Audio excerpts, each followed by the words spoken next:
রাসূলের প্রতিষ্ঠিত রাষ্ট্রের দ্বারা সুবিচারের আদালত পেয়েছিল বিশ্ববাসী। কি বিচারের? সুবিচার। আমি জানি না বর্তমান দুনিয়াতে কোন রাষ্ট্রের আদালতে কি পরিমাণ সুবিচার আছে। বাংলাদেশের আদালতের কথা বলবো, বলি।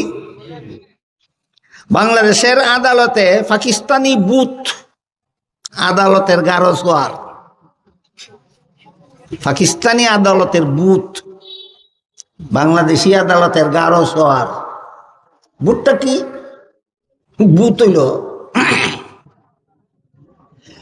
নারী পুরুষ উভয়ের সম্মতিক্রমে যদি জিনা করে এর কোনো শাস্তি নেই। এটা ছিল পাকিস্তানি আইন। বাংলাদেশের আদালত এই আইনেই চলে। বুঝে থাকলে বলেন, বাংলাদেশি আদালতে পাকিস্তানি আদালতের বুথ সোয়ার আছে নি? বুথ সোয়ার।